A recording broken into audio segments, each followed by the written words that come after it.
So if you watched the last video where we were picking olives in Sicily, the next video is really quite interesting because we're going to go to, I think they call it an olivecchio? I think so, yes. It's olive pressing place. An olive pressing place. And we went to the wrong place, but kindly the guy, well, you see the video, you'll see what happens. But if you've ever wondered how they create olive oil, today's the video for you. See you on the other side. So it's a special day out today. We've been invited up to the olive press. All around us the olives are being picked, and Fabian is going to be pressing olives today way up in the hills. So we're going to drive up there to the olive press and take you along for the journey.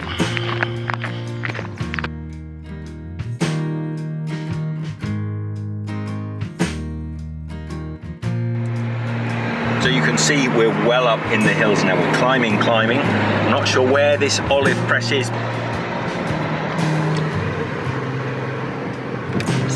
Still another 12 k's of climbing before we get to the olive press. I'm so looking forward to seeing where the olives from our farm are being turned into olive oil.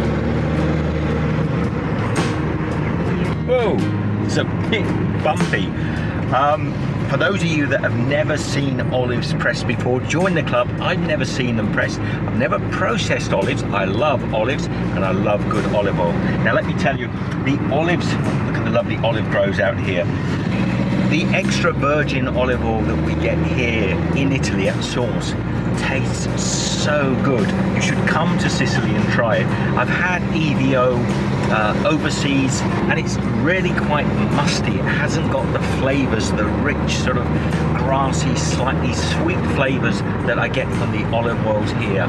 It's just delicious, drizzled on a little bit of pane, a little bit of bread with a bit of salt, some maybe oregano, a little bit of basilica. It is so good. Get over to Sicilia and try it out for yourself. Now, we've got about 3 or 4 more kilometers to go up these windy hills. They're getting narrower and narrower. Hopefully we'll be there soon. Can you see how high we are? We're still climbing, got another 2 or 3 kilometers to go, and it must be right on the top of this hill. I hope they're not having a laugh with me.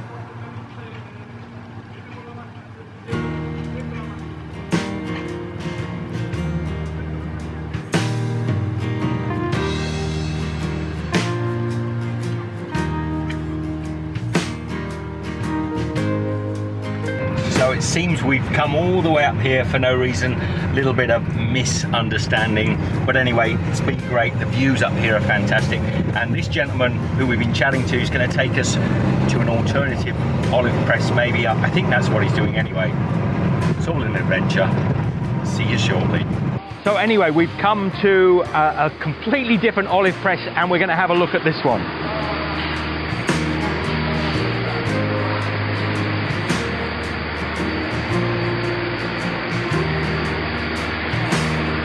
So all the olives, leaves and all, everything is going into here before it goes through here. They're just cleaning them off, removing some of, there's like a vacuum cleaner there, it's removing some of the twigs, going down through the wash. So the process in there is just amazing. You can see the guys bringing the forklifts, there's olives everywhere. He's bringing in forklifts of olives, tipping them into the big hopper.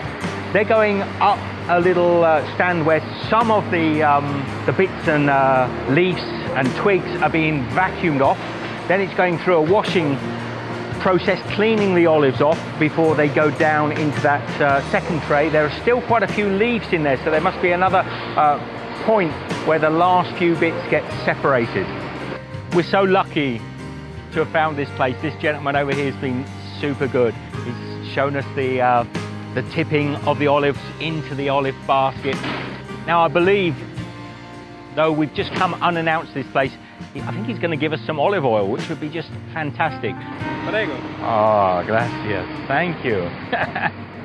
Cheers. Okay. Thank you. So then, Olificio Mariano Falco. Gracias. Gracias. Ciao. Bottle of beautiful extra virgin olive oil straight from the press here. This is Olificio Marino Falco. Mariano Falco, I think, is the correct pronunciation. That's the son. I don't think the father was here today. So out of adversity, we got a trip to an olive press. Not the one we were heading to, but look at the location where we are. Look at these beautiful houses. Up here, they're carved almost into the stone. This is such a pretty area and such a hub of olive oil production. Imagine the tons and tons of olive oil that's produced here every day. It's so fantastic. I'm going to leave you here. We're going to head back down. We're going to go and get ourselves a nice cup of coffee or something. So be good, and we'll see you next time. Ciao.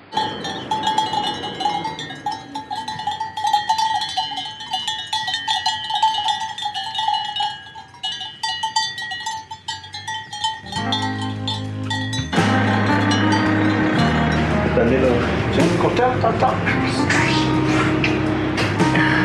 Water.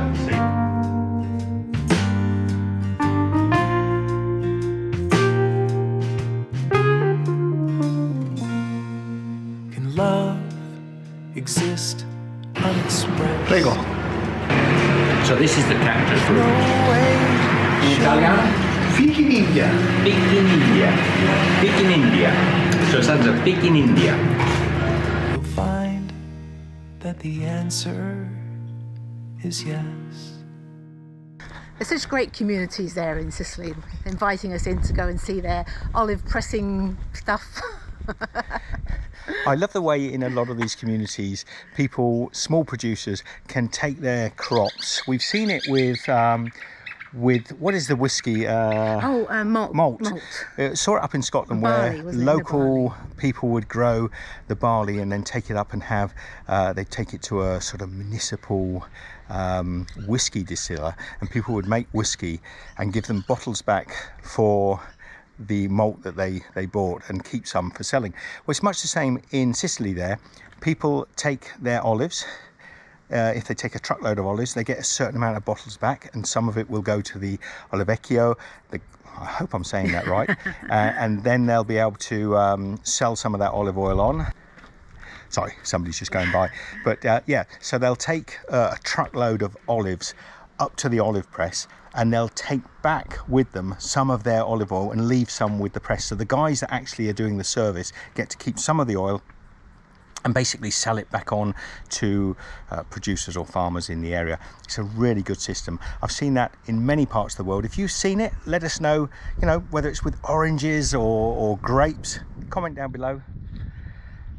Anything you want to add to that, I was Michelle? going to say we used to have it with the coconut tree that we used to have in the garden. The coconut man used to come Yeah. and climb up the tree, pick the coconuts. the coconuts. He'd take some, we'd have some. And that was it. Absolutely. So he'd take a bunch of coconuts down. We'd get a handful of coconuts for the kitchen and for the coconut milk, and he'd take the rest of them and sell them on the street. What's your example?